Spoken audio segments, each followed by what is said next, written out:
All right, so I haven't recorded stuff for this, I think, or maybe I haven't talked about this, but I got most of my water fabrication done. I got my radiator modification done, which is going from SR20 to like a crossover, and then swirl pot and my electric water pump.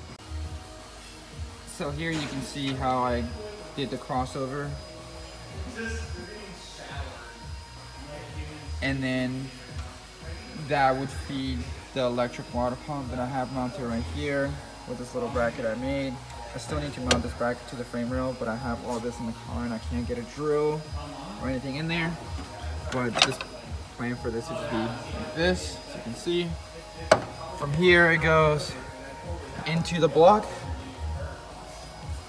I'm utilizing a lot of this track tough stuff, and that is their alternator, and so it's considered a water pump delete.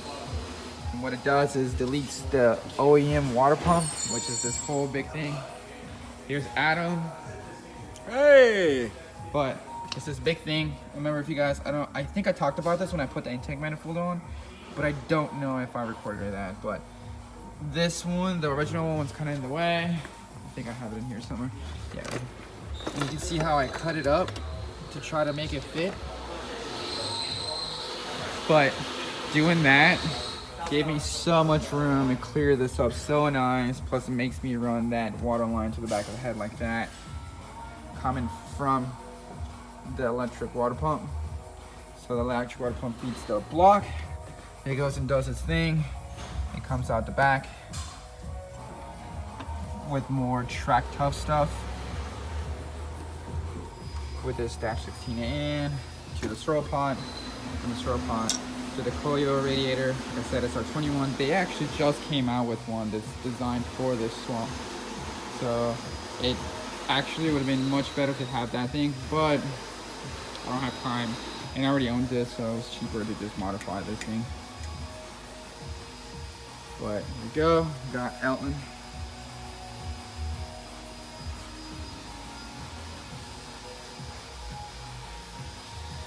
So that officially makes my radiator water lines done. I still have like this one to burp this side of the radiator tank. It's gonna come to here. On the bottom side, there's another fitting. And that one's gonna be coming from either the turbo or one of these back here. We have this. There's a fitting under there. It's gonna need some line. And we got another one back here. So that brings me to this.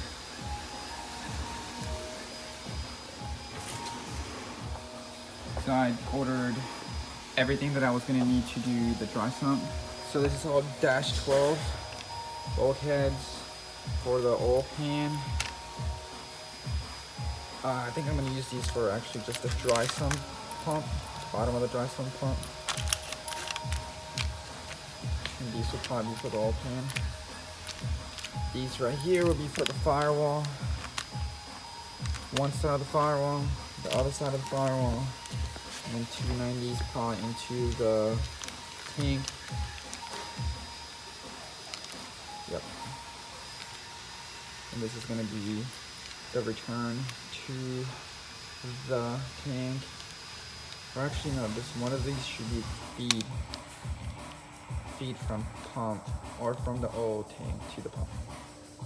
Well, like anyways, I got that. We're gonna have, also got an oil cooler. Check this little cute guy out. So I got this little CFS oil cooler. It's designed for, I think, in a BMW application.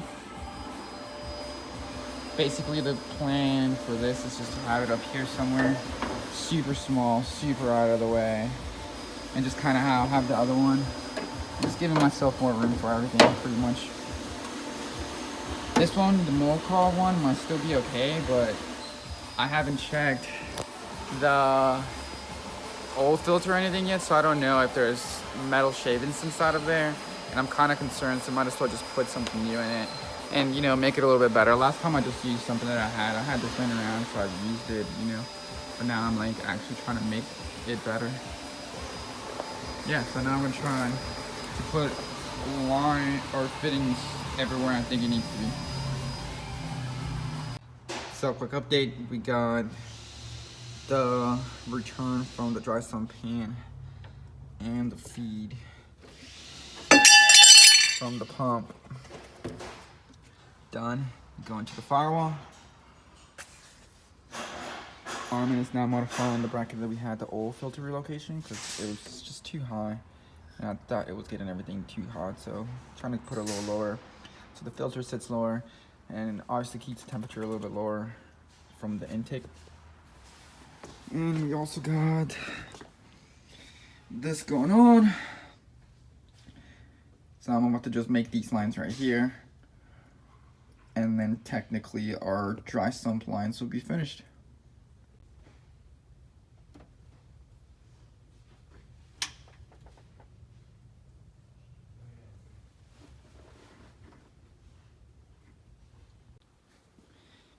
All right, so another weekend ahead working on this car. Or actually, let me take that back. It's not even the weekend, it's Tuesday. Tomorrow I leave for Seattle after work, so I wanted to stay late today and get as much as I could possible, which was try to get my oil lines done. So as you can see, dry sump down there. One of those lines comes from the dry sump, feeds the filter, comes out of the filter, feeds this little CSF oil cooler, and then from there we go into the block. So just like that, my oil lines are fully done now. I don't have anything else to do on that end, I believe. Or actually I do. I have, well, I guess not on the oil lines. The only thing I have to do is modify the sub or the pan and still put a fit in for this guy. So see, this is gonna go right here. Put a fit in there. You guys probably can't even see. So let me try to grab a light. But like I said, all right, so here you go. You see there's a fitting down here. This is another scavenge feed from the pan or from the dry sump pump. And the plan is for it to pick up from there and somewhere more likely in this corner, perfectly right here. I might also weld a -10 bung right here, so then I can have a return for a turbo right here. If I put the turbo right here, I could return to this thing. It just depends. Hopefully I have enough angle to be able to do it. It would be cool if I have enough angle to do it right there. But if not, I'm already modding the pan, so I could just do that. So yeah, now that being said, I just have to do a couple last modifications to the radiator. Like I need to weld that little brace down there. We need to make a fitting or make this line from here to here. Need to weld another bung, which I just got to right here, which feed the back of this head. This little adapter thing right here, there's a fitting on that. That thing's gonna get fed by this.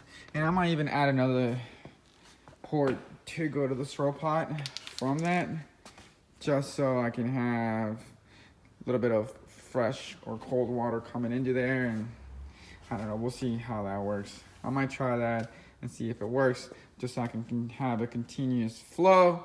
And I'm also going to try and use this bat thing. Like I said, I gotta put a fitting on that. And then from there, I'm gonna try to feed the turbo with water. And hopefully I can go back in that direction.